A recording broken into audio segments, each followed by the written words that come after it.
Welcome to XYPN Radio, where your host Alan Moore brings you into a community of fee-only financial planners who want to profitably and successfully serve Gen X and Gen Y clients. If you're ready to get the knowledge you need from leaders in your field, learn from forward-thinking advisors, and take action on your own goals, XYPN Radio is the show for you.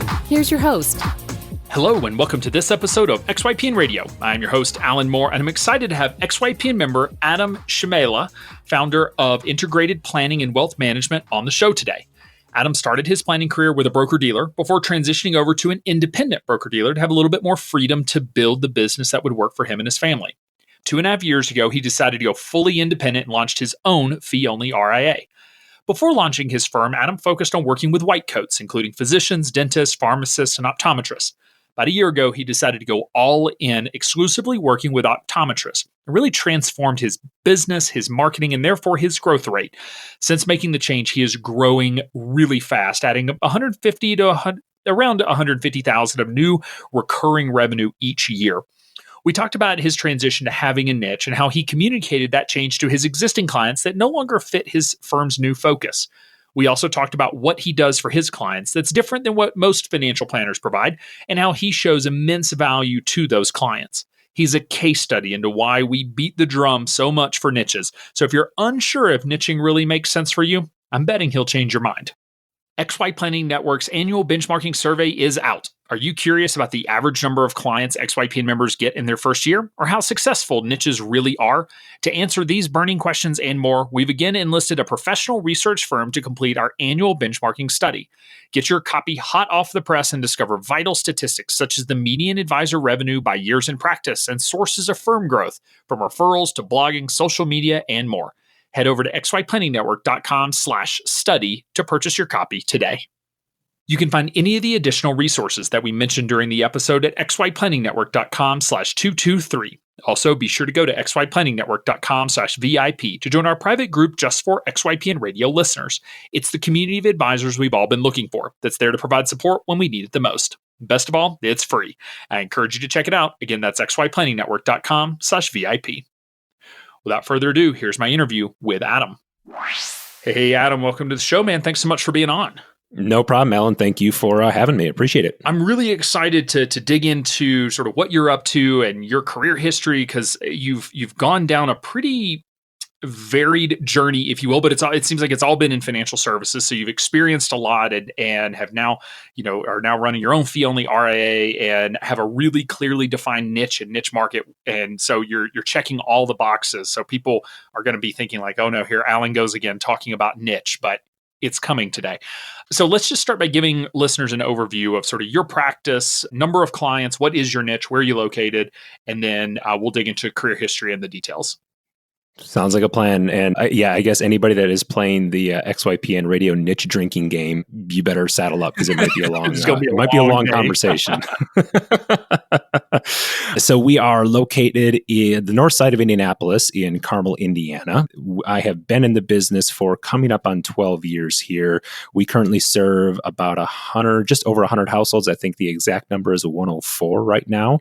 About a year or so ago, we decided to, as I like to say, burn the ships and go all in on working with optometrists around the country. And specifically, if I were to refine it down kind of 3 layers deep, I found a real passion and affinity for working with optometrists that are either private practice owners currently selling their practice within 5 years, or optometrists that want to be in a private practice that want to buy a practice within 5 years. So it's kind of that niche weird approach. I found a very, very interesting dichotomy that happens, that when you get, the more specific you get in a niche, the more clear you become on where you spend your time in the business, how you spend your resources, and the opportunities that come from that. So, yeah, but it's I guess, where do you want to begin as far as how far back do we want to go with the career? Because we could go all the way back to the beginning if we needed to. Yeah, let's go back to the beginning. You said you've been in the business 12 years. What drew you into this business?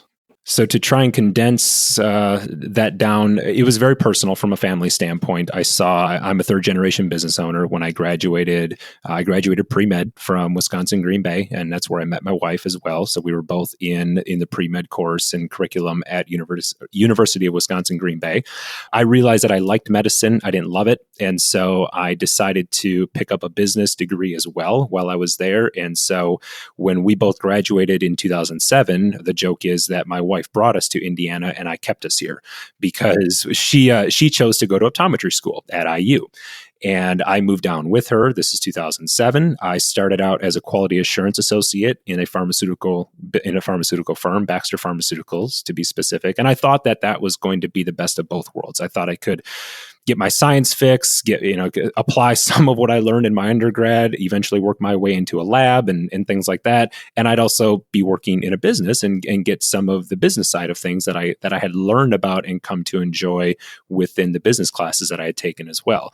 And that lasted for about 6 months before, as I so eloquently put it, I kind of wanted to just put a pencil in my ear because... Yeah, that does not sound like an exciting day to day. For someone, it was an awesome job. For an introvert, that if you never... I tell people this, if your goal in a job was to not talk to a human being for an entire week, then this job was golden for you because all I was doing was reviewing batches and batches and batches of paperwork to make sure, almost quite literally, that every I was dotted, every T was crossed, every correction was made, every out of tolerance or out of threshold was corrected and justified, following standard operating procedures. So it was my job as kind of the final check to make sure that all of that was done. And so it was a good job for someone that, again, didn't want to have any interaction or just, quote unquote, just kind of wanted to do that. But it wasn't for me. And around that time, I had some personal circumstances back home with my family, with my mom and dad. My dad's a business owner, and not to go into that too deep, but it just it brought to light some of the financial challenges that I started to realize they were going through and so many other people were going through. I found I'd always kind of had a closet passion for personal finance, not necessarily investing. And I draw that distinction. It just wasn't investing. It was personal finance, doing good things with money and making the right decisions.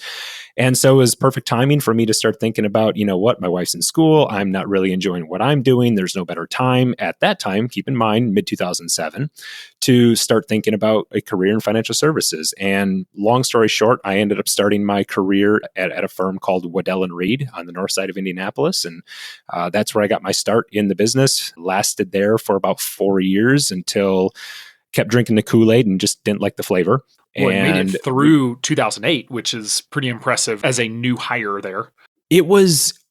people are surprised when I say this, but I could not imagine picking a better time to get into the business. Yeah, I mean, you got to see it all. I get it. I was in college during that time frame, but in financial planning school, watching it all happen, and it would have been very different having been in the industry, but it was nice being able to see it and sort of witness it firsthand. Yeah, I kind of joke with people that I had the special cocktail of ignorance and optimism at that time, because in my mind, there was no doubt that I was going to succeed, in part because I really didn't know how hard it actually was. Now, how much planning was Waddell & Reed doing there? Because I feel like I've been hearing more about their planning division now. Were they doing a lot of planning at the time? They were, and I have them to credit. While I didn't necessarily like the Kool-Aid that they were... Because at the end of the day, they ran their own mutual fund company, right? Waddell & Reed Advisor Funds and Ivy Funds. And at the end of the day, at that time, when I was going through it, eventually they always led with planning. In fact, their tagline, it might even still be to this day, was investing with a plan. So I was introduced to the concept of financial planning through them. And I very much credit them with seeing how serving clients through planning can really be beneficial. So, but at the end of the day, what happened is that, okay, do the financial plan for the client, but then just kind of use that as the roadmap to figure out which set of Waddell & Reed sponsored or underwritten products and investments you're going to recommend to the client. Makes sense. So in the end, yeah. it was an asset gathering tool, but my understanding is they do pretty good planning. It's not, it is not the typical what you hear of when you talk about broker dealers doing planning. No, and even more to their credit, I mean, they would not if they do it now, I don't believe that they allow you to do even a free plan. I mean, I started out, I still remember the first financial planning fee that I collected for an entire financial plan was $400. Ooh. Yeah, straight cash, homie. To pull out a little Randy Moss reference there. Yeah, so they led with charging for a financial plan. And I remember being introduced to advisors that were at that time back in 2008, 2009, 2010 that were charging $1,500, $2,000, $3,000, $4,000 for planning at that time. So I have them to credit for both, again, the introduction to financial planning, as well as this concept of there's value in planning, charge for it accordingly. Unfortunately, there was a huge disconnect in my own belief structure at that time about what I would charge and what the value of planning was, in part because, again, I didn't have my CFP. I wasn't a financial planner at that time. I had just started to learn this profession. So then talk to me about the transition away from Waddell & Reed. Where'd you go from there? Well, if XYPN would have been around I'm late sorry. or mid 2000, come on, Alan. I get that a lot, actually. I know you do. Even when I left Waddell & Reed, I think the numbers were somewhere around 90 cents of every dollar of revenue that I did was already in their fee-based platform and or financial planning fees. And so I ended up trying to figure out where that next place was going to go. Independence was huge for me. I didn't want to be tied to a product. I didn't want to be tied to a platform. I wanted to try and only work in the best interest of the client. But I felt like making that jump to an RIA was just too much for me to bite off. So I ended up landing at Cambridge Investment Research.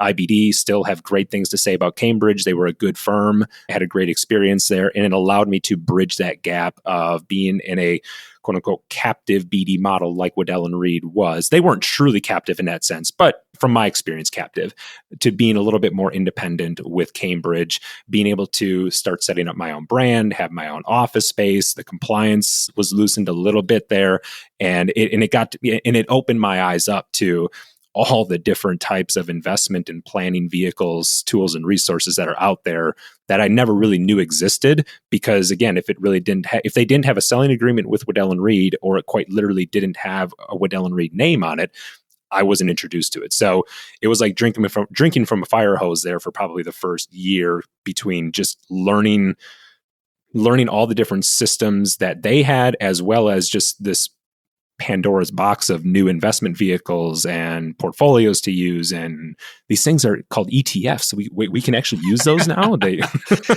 And that's the stuff that still amazes me. The number of people that I'll talk with that say, yeah, I've been in the industry for 10 years and what is an RIA? And it's like, oh man, we got to start at the bottom, because ultimately it doesn't make any sense why we exist or what we do if you don't understand, there's broker dealers and RIAs and what they do and software and all of that. So it still amazes me how insulated some of the wirehouses and the BDs actually are from a rep perspective. Yep. And we transitioned clients over, and that was, I think we brought at that time, if I had to go back and think, I think it was about 40-ish clients or so. Waddell & Reed had a 10-year non-compete, but it was only on clients that were already existing clients at Waddell & Reed. So the clients that I brought over, or that I brought on board, were able to come with me. I did have a few of those existing Waddell & Reed clients that thankfully had my cell phone number, and they reached out to me. And of course, my attorney had them sign an affidavit. Hey, remember, you reached out to me. I did not reach out to you. So we transitioned, I would say, between 40 and 50 clients over to Cambridge, and then just kind of started down the path of continuing to build the business, putting my head down, but not really getting a whole lot of traction. And I think we'll dive into that here in a little bit as well, just about kind of how I've been able to reinvent my practice here, probably within the last 12 to 16, 18 months or so. Was with them from 2011 until 2017, actually dropped my Series 7. Cambridge was okay with me dropping my Series 7 with them at the end of 2016, because even at that point, my fee to commission revenue was more along the lines of 95 to 96% fee, and only a handful of 529s and things like that I had done on the commission side of things. So I dropped my Series 7 at the end of 2016, was with them for only a couple months while I was getting my RIA up, set and running, and then transitioned away from them in March of 2017. So you were using their RIA as well as their broker dealer because I feel like most BDs or independent broker dealers do have the option. So were you able to transition clients then away from Cambridge? Did you sort of go in there with the agreements in place that you owned the relationships that you came in and generated while you were there? Yes, Cambridge was to their credit, and I appreciated this about them. And to quote Stephen Covey, right, begin with the end in mind. And so I didn't know whether Cambridge was going to be my long-term home. And so I learned very early on that they do not want house accounts. They will force them out. They will find another advisor to serve them if within Cambridge if you're not there, but they specifically do not take any proprietary interest or any ownership in any of your accounts. They stick with the rep advisor. Which is interesting because my understanding is house accounts or orphaned accounts, as they like to call them, are actually the most profitable because they never call and you just serve a million accounts at once. Interesting that they have that philosophy. I'd be interested to know why. Well, I don't know, and I don't know why they did that. It was one of the reasons that and not to lament on this too much there, but there were two things that Cambridge did which benefited me, but it also kind of shot them in the foot a little bit. They allowed me to transition to TD Ameritrade because they had a relationship with TD Ameritrade. So I actually transitioned to TD Ameritrade from NFS in 2015. So when we went RIA, we didn't really even have to move money. It was an LPOA to a limited power of attorney form to remove Cambridge as a RIA, put our RIA on the account. We had to do move money forms. And so the whole repapering from Cambridge to the RIA was exponentially less intensive than what it was moving from Waddell and Reed over to Cambridge. So I don't know whether they still allow advisors to do that. They may have had advisors do what I did, and so maybe they've stopped that. But yeah, I really don't know why they're not in the business of house accounts. To your point, that is a profitability center for them. I think, like most businesses, they're trying to focus in on doing a few things really, really well and not being sidetracked with the others. But again, that's for them to answer. Yeah, makes perfect sense. So what ended up being the reason to open your own RIA? And did you feel like it was your sort of path all along because you made some right moves in order to head that direction? Did you sort of come into Cambridge knowing you were going to launch your own RIA, or did something happen that said like, all right, now's the time? So I want to answer this in a couple of different ways because the easy way to answer it is that I thought, you know what, there wasn't anything that Cambridge did wrong, or there wasn't anything that forced me. It's like, oh my gosh, I can't believe they're doing this. I'm out. The reason that I hesitated in answering is because if I'm really, truly honest with myself, one of the reasons that I went off on my own and continued to go down this path of independence was I thought that by me owning my own firm, it would bring more validation to me as a planner from the outside looking in. So prospective clients would see Adam's an independent business owner. He owns his own practice. Wow, he must be the bee's knees. He must have it together. And it was one of those things where, if I'm again being honest with myself, I was kind of looking back and placing value on that, not as a substitute for the planning that I was doing, but just as more internal and maybe external validation of the sustainability of myself as a planner and the sustainability of the practice. Now, having said that, there were also some things from a compliance standpoint that I knew I wanted to do a little bit more of. I did want to get involved. And here again, I thought at the time I wanted to do a little bit more outside the box compliance or outside the box marketing.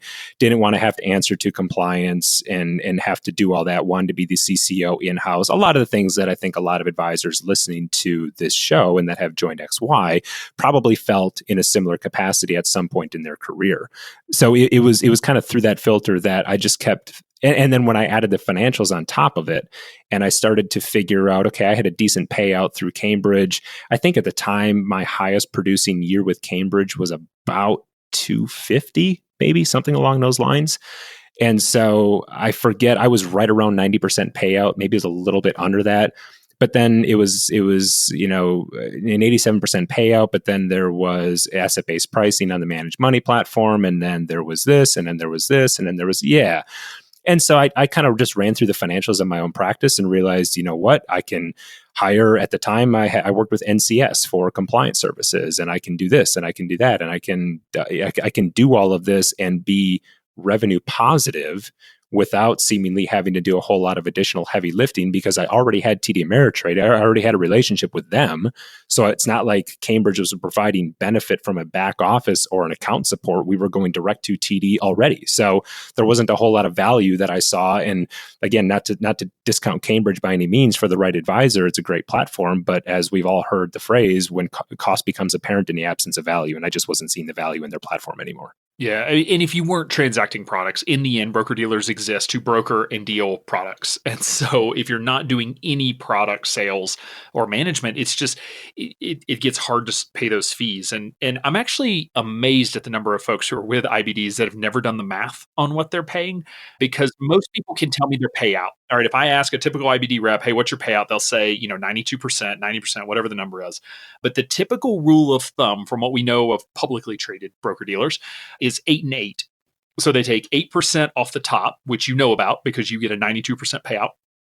And then they take another 8% in other ways. And so that's technology fees, fund overrides, fee scrapes on top of, product sales, whatever it is. But in the end, they're making an equivalent amount of revenue on back end stuff as that front end fee. And so, which is fine. They can make money. I'm not anti that, but I am surprised at the number of reps who don't actually know how much Cambridge or Waddell or whoever is actually making off of them. And when they really find out and they're like, oh my, I'm actually, of your 250,000, you were spending probably about $50,000 on that service. You're like, am I getting $50,000 worth of value? And it's, either it's a yes or a no, but it's certainly a conversation. Yeah, and I had broken out all of those fees on my own P&L. So I basically lumped in, if we think about P&Ls, right, I basically lumped in Cambridge as a direct expense. So when I looked at my top line revenue and what my gross profit margin was, I was able to come out with that specific number.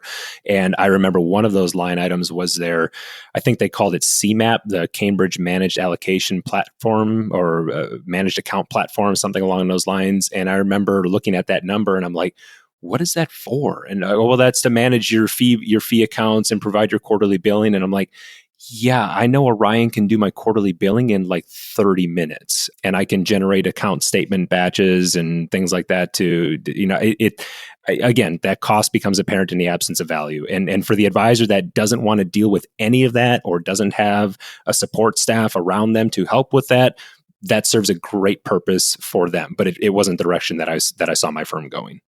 So you transitioned, 2.5 years ago? You said March of 2017? Yeah, about that time.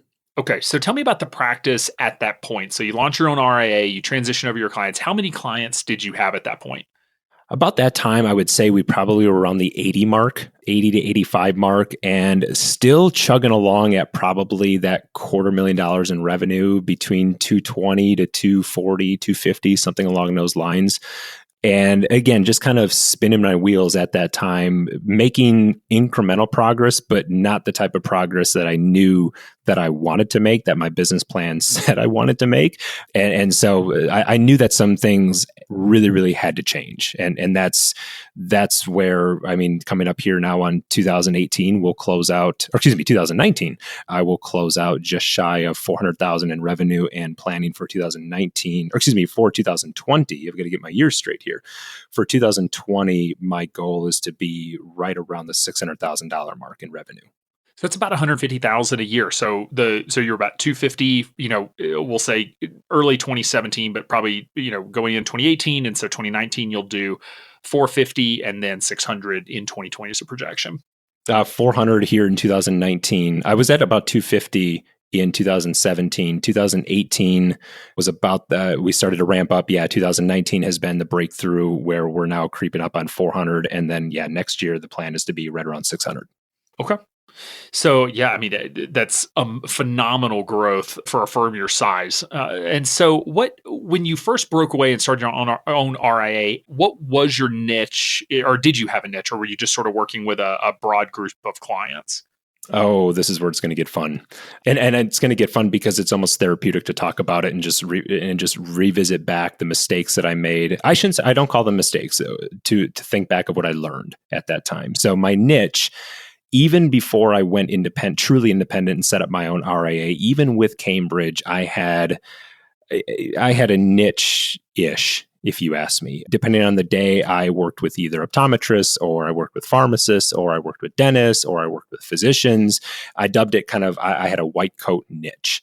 But I didn't have a lot of focus in any of those. And what I've learned from a business planning standpoint and just running this is that what you focus on expands. Well, if you have no focus, it's hard to expand on anything. And so I found myself just kind of stuck in the messy middle of trying to get momentum and traction in any one of those niches. But as soon as I got momentum in one, then I realized that I was leaving 3 of those other ones behind. So I was just kind of chugging along. I'd get a new physician client, and then I'd get a new optometry client, and then a dentist would come along. And then one of my existing clients would refer me to an engineer at Lilly or something like that, who I guess maybe fit the pharmacist mold. So I was becoming still a master of the ones, where I had a lot of different clients and a lot of different professions. And from a marketing and planning standpoint, it made it very difficult to try and scale the practice and close that revenue gap of what I knew I wanted my practice to be versus where I found myself continuing to show up.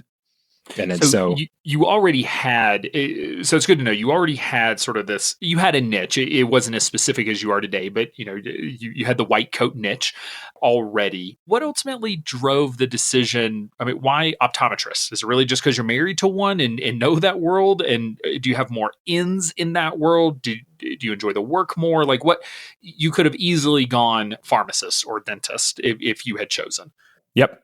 So a couple reasons for that. Number one, the first part of your question was a yes to the second part. So because I'm married to an optometrist, it does give me a little bit of a different perspective.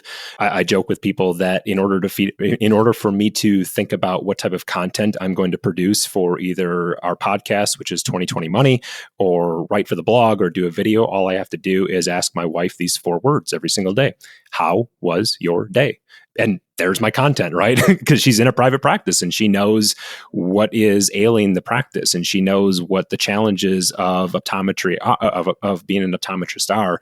So I had an easy access to the profession. I already had a handful of clients in that profession. So I felt like it was a little bit easier to kind of break in. And I love working with other business owners. And that's why, if I get referred to an optometrist that is an optometrist at like an America's Best or a Eyeglass World, where they're a W-2 employee, I'm not going to say no to them, but it's not necessarily the ideal optometry client that I'm looking to work with, because at the end of the day, they're phenomenal clinicians, but most of them don't know the ins and outs of running a business and how to think about their practice and how to connect the business decisions that they make in their practice and how it influences the personal decisions that they make in their life, right? We all know, everybody listening to this that is either planning on getting into entrepreneurship and running their own practice or is currently doing that, knows that there is no line in the sand of business and personal. Your business is personal. Your personal life is your business. And so it's that integration that I just gravitated towards helping them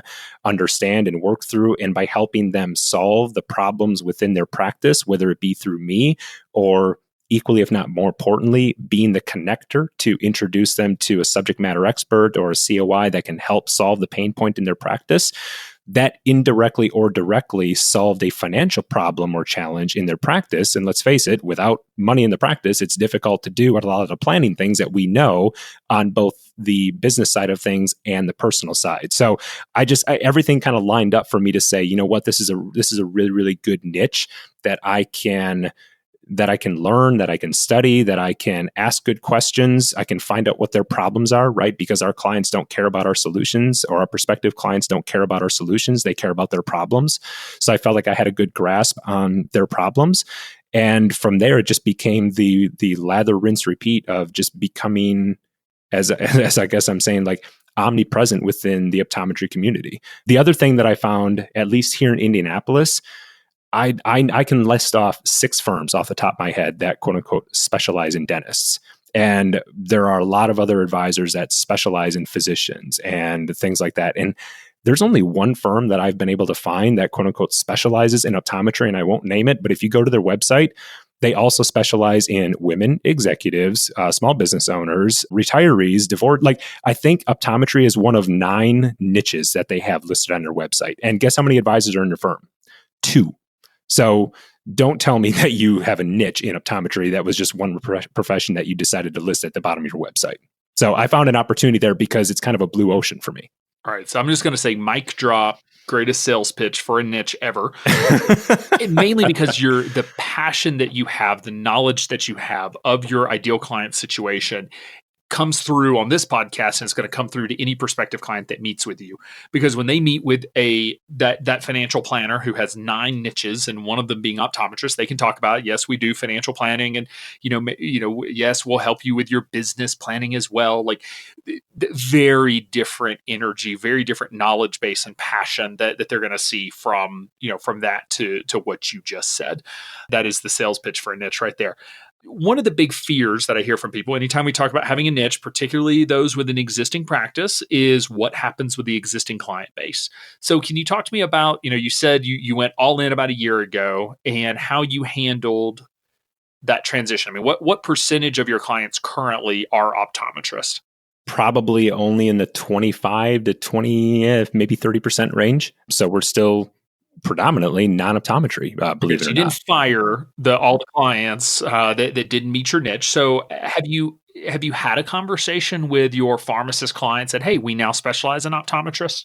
It's interesting that you bring that up, because we're getting ready for a second round of communications, just letting people know that we're going to be hiring. I'm looking to add my first associate advisor. I have a full-time practice manager here who is freaking awesome. Any advisor listening that has hired team just knows that my belief, and I'm fond of saying that, okay, adding that first team member, 1 + 1 doesn't equal 2, it equals 11. It's just incredible what having the right team member can do for you and your practice. But we're getting ready to send out communication to all of our existing clients, letting them know that we're looking to add on another advisor. And part of that is, again, reminding them that from the outside looking in, we've gone all in on optometry, but it's not going to come at the sacrifice or compromise of the existing client relationship that we have with them.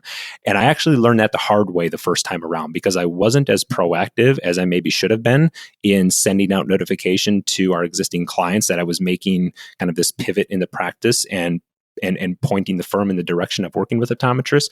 And I actually lost, it was a thing about a $650,000 account or household. And I still do bill AUM. I bill financial planning and AUM.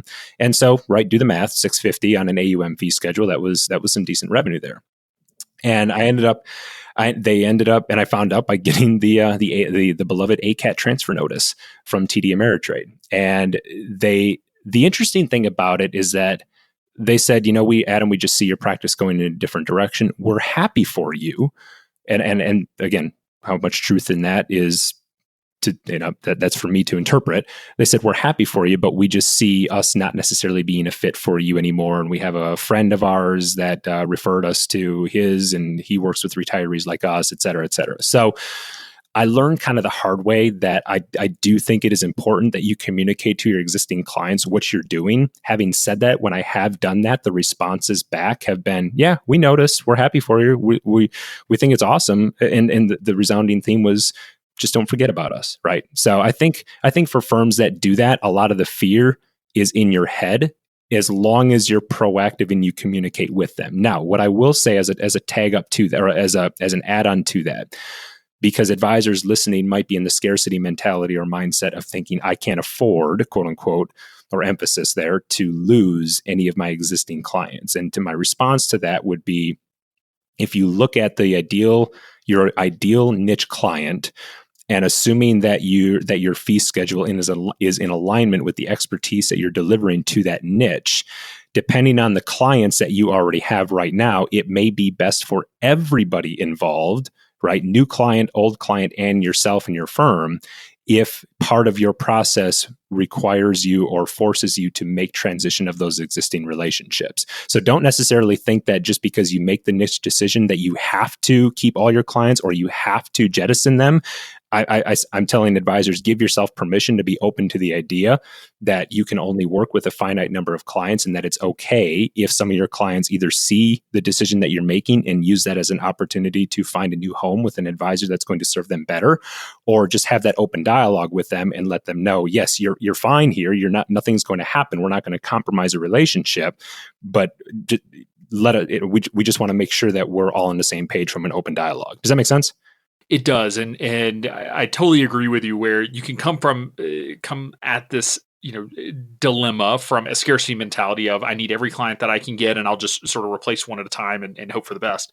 Or you can come at it from the abundance mentality, which is, look, like you only have 100 seats and you may grow your firm beyond that and have additional advisors, but you can only have 100-ish clients. So you might as well get the best ones and the ones that are going to be a really good fit for you. But said another way, if someone pushes back and say, well, I can't afford to lose any clients, I mean, aren't what we're actually saying, like, I know I'm not the best advisor for this client and they would leave me if they knew that, but I don't want them to know because I need the money. Now, I know that's not what people are literally saying, but it kind of is underpinning that conversation. Okay, so you make the transition, marketing changes, your existing client base has stayed on for the most part, except for the one client. People always ask, what's the best or most effective marketing strategy? And the answer is, what's your niche? Because who ultimately you're trying to reach is going to change it. So can you talk to me about how your marketing has shifted and sort of where your focus is now from a marketing standpoint? Well, and like you said, tell me about the marketing strategy tell me about the best marketing strategy, and it's about the one that works and it works for your niche, and it's just a matter of doing it. My problem that I had in the beginning as I was doing this, not necessarily with optometrists, but with white coats, is that I thought that I could have 3, maybe 4 niches. I thought that I could dedicate this part of the week to trying to develop my dentistry niche, and this part of the week to develop my physician niche, and I could speak over at this school on this day. And I never got momentum. I never had that opportunity to really get that flywheel going and build that consistency and scalability from a marketing standpoint. And so when I chose to go all in on optometry, one thing that I've left out up until this point is that one of those, I guess you would say, kind of back burner marketing things that I had been doing is I have had a standing column in the Review of Optometric Business, which is an online optometry publication, for about the last 4 years or so. And I already had that relationship equity. I already had that platform, and I've been writing for them since that time. And I've had a handful of the optometry clients that I had brought on before going all in on the niche have been from around the country. So I knew if I was going into the optometry niche that I was certainly going to be in the capacity of working with clients in all 50 states. In fact, our most recent client that signed on yesterday is from Hawaii. So I knew that was going to be possible. And then I started to think about, okay, what's the best way for me to reach a national audience? And I ended up, I thought, okay, I can write, I can do video, or I can speak and do a podcast. And I ended up settling on a podcast. And I had originally titled it The Dose because even when I launched the podcast, I thought that I was going to go down the path of creating it for white coats. It was called The Dose. And I thought that, all right, I can have a podcast and I can be specifically generic in all of the topics and challenges that are affecting white coat professionals. But I very quickly realized that as soon as I do a podcast on cash balance plans and then use an example of a dentistry of a dental office, the optometrists that may be listening are thinking, oh, well, how does this relate to an optometry practice? So the consistency was key for me from a content creation standpoint. And about that time that I launched The Dose and really started to realize that it was going to be difficult to create that consistent content is about the time that I burned the ships and went all in on optometry. And very shortly thereafter, I renamed The Dose 2020 Money.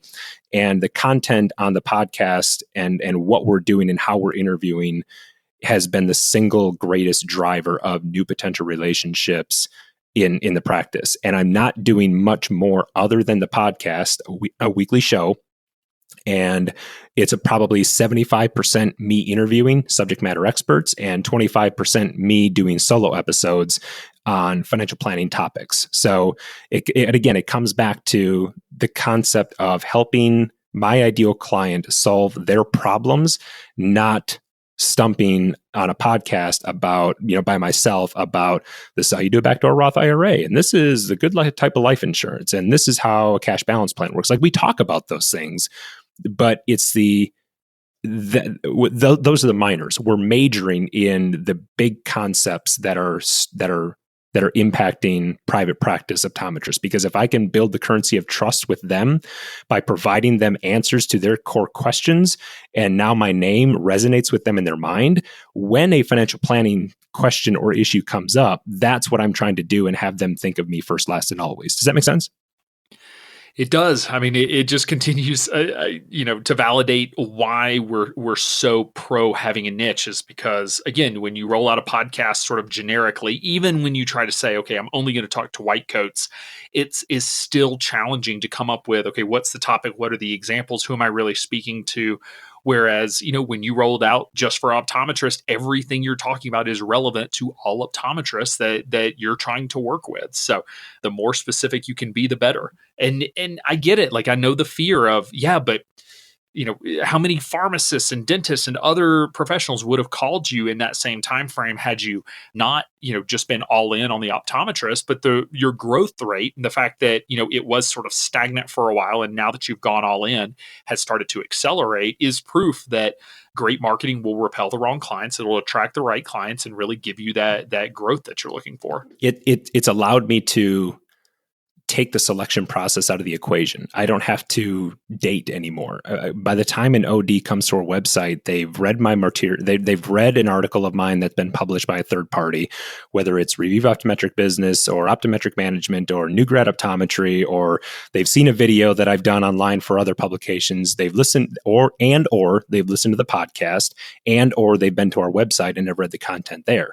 So by the time they get to the website and they're having a 15-minute pre-discovery call with me, it's not necessarily, hey, we came across you, we really don't know anything about you, we're just kind of kicking tires. It's, we know you, we've read your stuff, we've listened to you, we know you specialize in optometrists. Therefore, indirectly, again, the unspoken benefit that happens with that is, we know you're an expert, we know you know our field, and therefore we're willing to pay a premium for the service that you're going to provide for us because we know you can take care of us better than anybody else can. And I tell optometrists in the first discovery call, I said, one of the major benefits of aligning with our firm is that I know your business so well that I will ask you questions that you didn't know you should be asking yourself.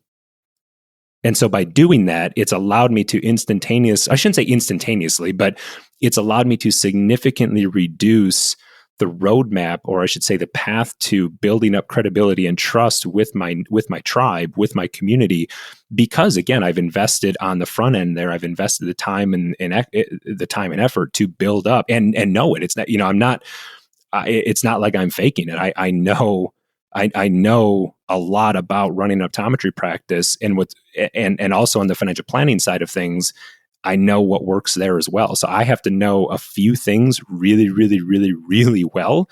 And I don't have to worry about a lot of other things, which makes the scalability and the efficiency of not only the prospecting, but also the onboarding and the planning. I feel like I have a leg up compared to other firms out there that are generalists, or maybe they're a niche, but they're more of a demographic niche of, I work with retirees. And my response to that is, from a demographic standpoint, okay, maybe from a prospecting standpoint, you have a little bit of efficiency, but now you still may find yourself as a master of the ones by, what if you have a federal retiree, and then you have someone with a company that has a different pension, and now you've got a business owner that retires, right? You could still find yourself in that planning purgatory of trying to wade through all the details of a bunch of different clients from bunch of different backgrounds. So you've hit on this a little bit, but I want to give you the opportunity to say a little bit more on it. And that is working with optometrists really a niche, or is it just marketing? Right? Can any advisor off the street say, like, yep, I work with optometrists. Optometrists show up and you work with them, and all CFPs have the same level of expertise in working with those clients as you do? Because that is an accusation that gets thrown around at times on, oh, that's not a real niche. It's just a marketing niche. And so I'm curious. So, if you have an optometrist come in the door and they interview you and they interview me, generic Alan, who works with individuals and families and doctors, lawyers, and women, what do you do, not necessarily the sales pitch, but what do you actually do in your planning process for them that I'm not going to be able to do for them? Sorry, I know you might be able to cut this pause out because I'm trying to think about how to best articulate that. And this is, again, like I understand the marketing side, but I also know, and I'm giving you a leading question here because I know that you know things about their business, about their personal life, about things they're dealing with that I don't know. So what are those things? So an example of something in optometry practice. Here's what's interesting about how I'm going to answer that question is that it's not necessarily the things that I'm going to do directly in my practice that are going to help them, but it's what I've identified that they can now fix. One of the things that I learned a long time ago is that a really good advisor, it's not necessarily what a really good advisor does for a client, but what the client is empowered to do because the advisor is in their life. And so I ask for, like, in order to work with us, I absolutely need to have your statement of cash flow, your balance sheet, and your income statement. And so we're going to go through those things, and I'm going to analyze your cash flow. I'm going to figure out how much of your cash flow is coming from operations. I'm going to figure out how much of it is coming from debt. I'm going to look at your balance sheet, look at how much debt you have. What is your payment on a monthly basis compared to outstanding debt? I know that for an optometry practice, your outstanding monthly debt service payment should be no more than 1.2% of outstanding debt. I look at your cost of goods sold. If your cost of goods sold are anything more than 27 to 28%, that we have a problem, something's going on. Either you're not negotiating your rates down, or you're having too many remakes. Either there's something going on at the top line that's affecting your gross profit margin. And so that's just a handful of examples of how the marketing gives me the opportunity to, again, ask those questions to ODs that they necessarily either A, didn't know that they should be asking to themselves, or B, as any business owner knows, one of the best things that we can have in our life is someone to hold us accountable to the things that really matter in our business life and the things that are really going to move the needle.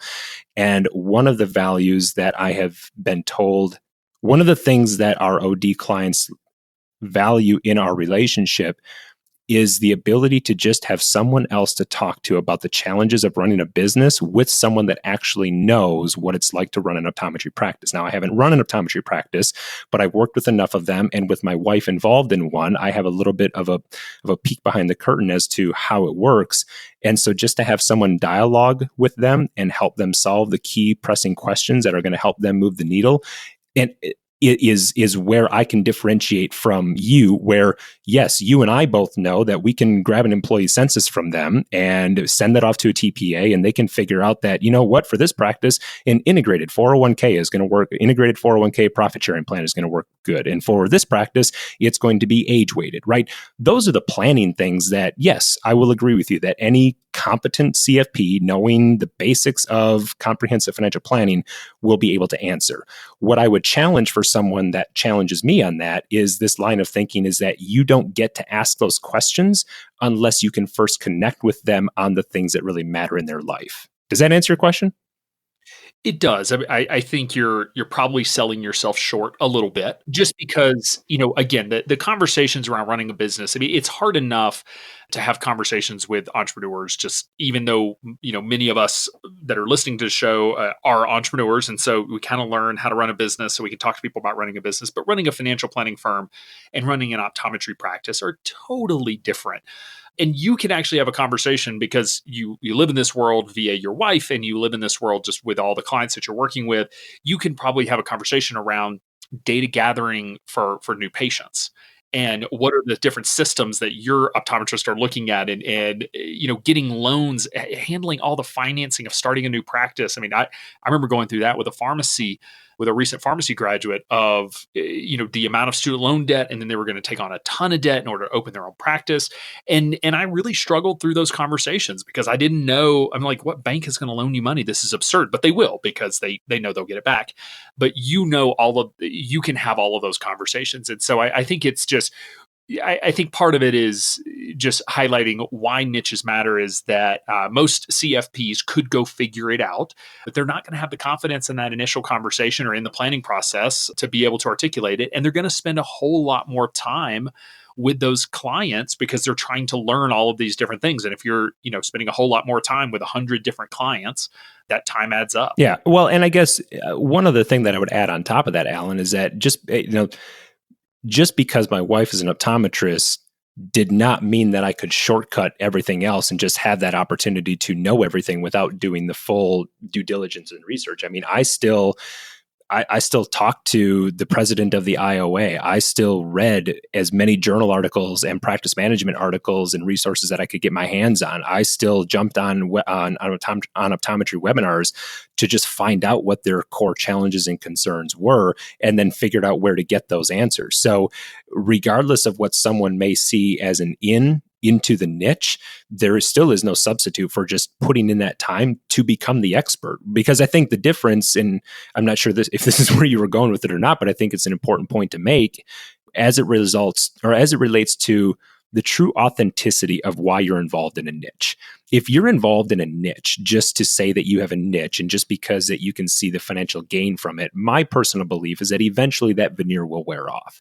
And whether that means that you eventually get bored in working with that niche, which will then influence your commitment and authenticity in working with that niche, I don't know that that's a sustainable business model. I think my personal belief is that if you're going to have a niche, you have to really truly enjoy working with that niche and let that passion show through, because when you do let that passion show through and that authenticity and commitment to helping them be the best version of themselves, personally, professionally, and financially, that's how you build an incredible network, and the relationship equity that comes with each new client that you bring on just adds to the, I don't want to use the word credibility because I feel like that's not the exact right word that I'm looking for.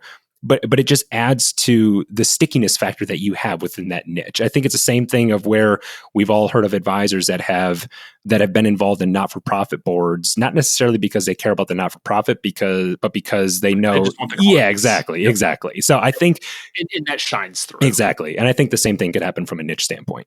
And, again, you warned people early on that if you don't believe in a niche, this is the wrong episode for you. I mean, it goes down to, right? I know, Kitsis gets asked, why don't you do consumer facing presentations? And it's like, he could, and he could educate consumers. It's not his thing, right? His niche is advisors. The same way XY could go be, there is a world where we need XY Planning Network for optometrists. Maybe that's your next business model.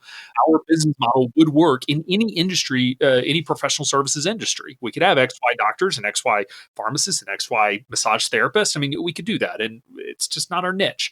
And I think, again, we obviously beat the drum, but it is just going to be so much harder, we believe, going forward when you are a generalist, because the really specific, unique cases, like an optometrist is going to interview the generalist, they're going to interview the specialist, and they're going to hire the specialist. And then the woman in tech is going to show up and interview the generalist, and they're going to interview the specialist, and they're going to hire the specialist. And they're going to hire Meg, the generalist, right? Exactly. And they're just not going to get the clients. And it's just going to be that much harder to grow. So before we wrap up, one topic that I do want to transition to a little bit is because you're really hitting your stride from a financial standpoint. The growth is there. You're starting to hire. I'm curious what you have in your head around sort of where the business is headed and what type of business you're building. Can you give me just a glimpse into the vision that you have for the business and where you're going? Yeah, it's a good question. It's something that I think I'm still trying to map out exactly what the future looks like. I saw on Michael's blog that what he's reading is Little Giants by Bo Burlingham, or Small Giants. Yep. I always say Little Giants. Great book. Good movie, right? Little Giants. Small Giants is a good book, right? That's kind of the path that I see. I don't want to turn this into an enterprise. I don't want to get to the point where I have a team of advisors and I have satellite locations and things like that. The eventual, I think, ideal position is I'm currently hiring for an associate advisor. The phrase that I've adopted is that I want clients to come because of me and stay because of us. So that associate advisor is going to be the key relationship manager. They're going to be responsible for, they'll be in every appointment from the time that client signs up with us. I will be introducing him or her to that person. They will be working with them through the implementation. The best way that I can explain it is kind of that medical model, right? I'm trying to hire a nurse practitioner, a physician's assistant, because I've taken the time and dedication to graduate up, if you will, from being a generalist to a specialist.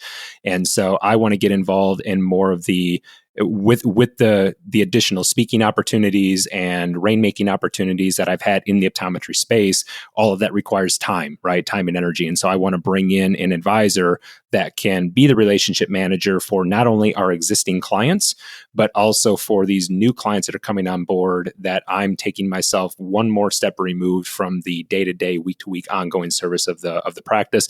And then maybe eventually down the road, it would evolve into adding like a part-time marketing person or something like that. But even then, my marketing consultant is in Perth, Australia. My podcast producer is in Rhode Island. My virtual assistant is in the Philippines. So I don't really know that I need to bring on anybody else right now from an employee standpoint outside of the associate advisor that I'm looking to hire. So from a number standpoint, my bogey is 75 ODs.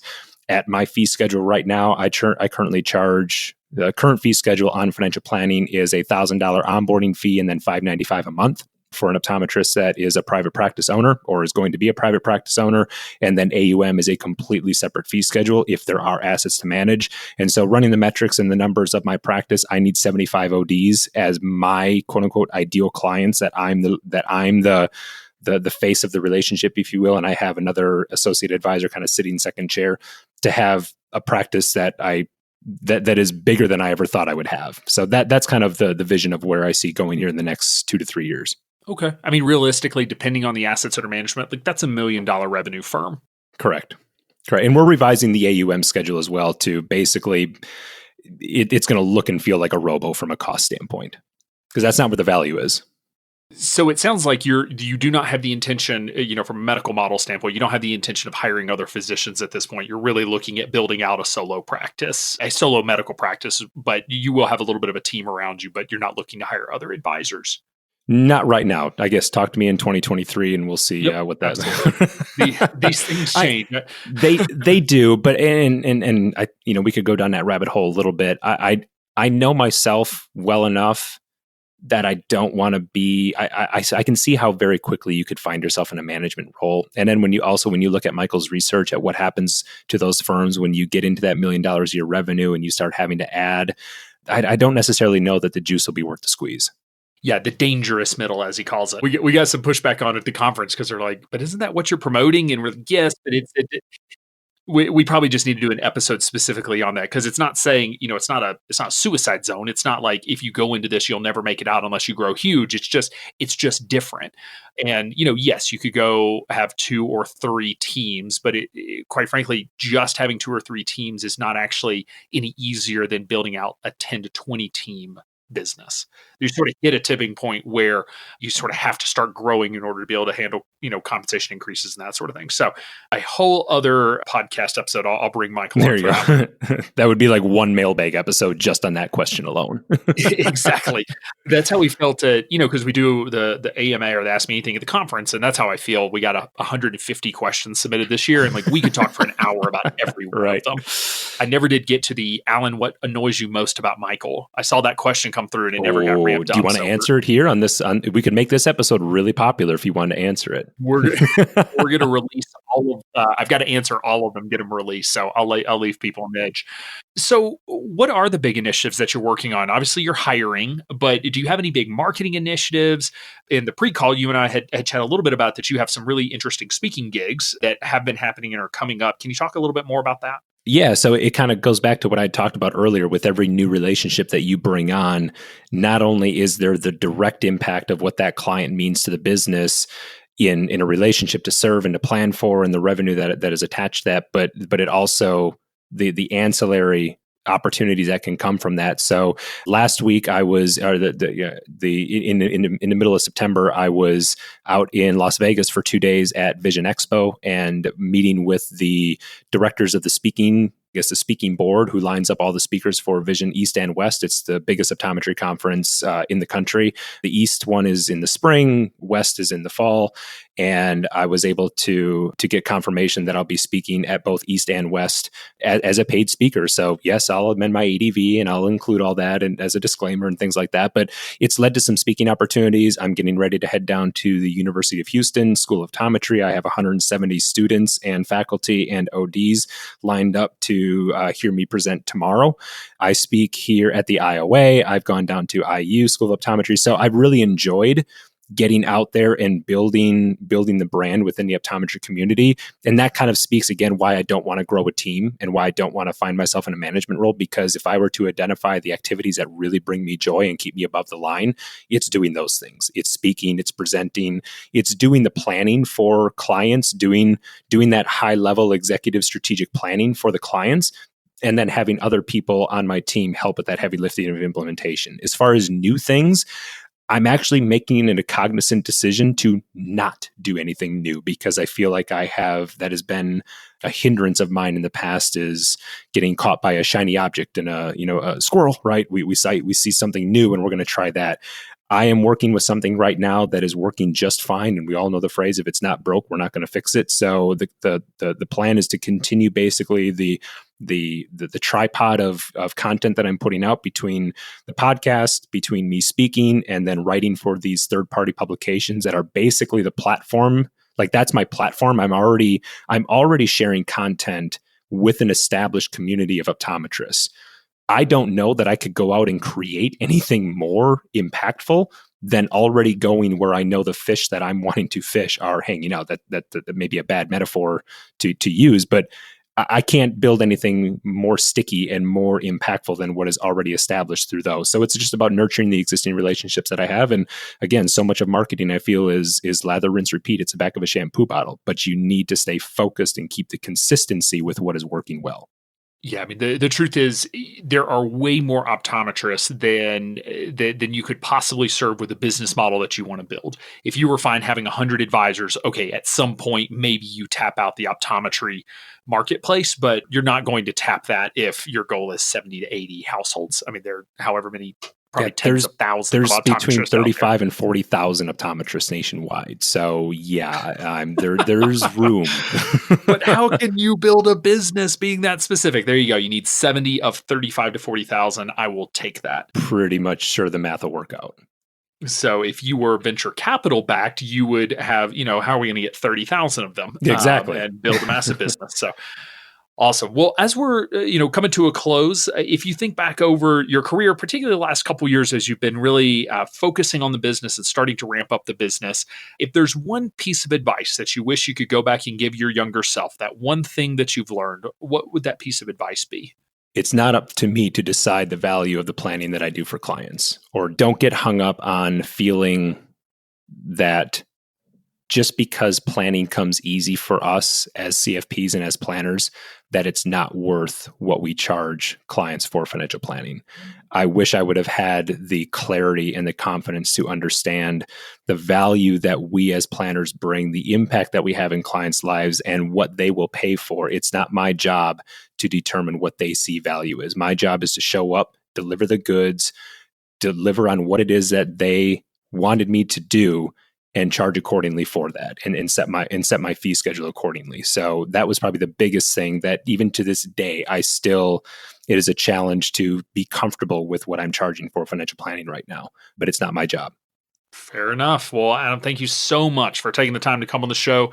Really exciting to hear about the work that you're doing, and going to be a fun next year and a half, and hopefully you hit all of those revenue targets. So great job, and thanks again for coming on. Thank you, Alan. I appreciate it, and I appreciate the opportunity to share the story with the listeners of XYPN Radio. Thank you. XY Planning Network's annual benchmarking survey is out. Are you curious about the average number of clients XYPN members get in their first year, or how successful niches really are?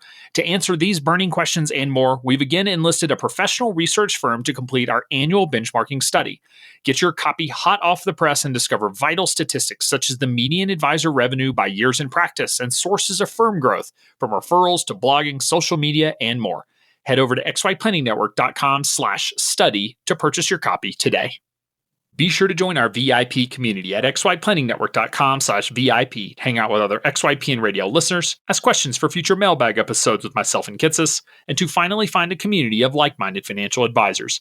Thanks so much for joining me today. We'll see you next time. You're not alone, and you're not crazy. It's scary starting, building, and growing your own financial planning firm. And that's why we put together a free private community just for you, the Cutting Edge Financial Planner. Go to xyplanningnetwork.com/VIP or text XYPN Radio to 33344 and join a network of thousands ready to change the lives of Gen X and Gen Y clients.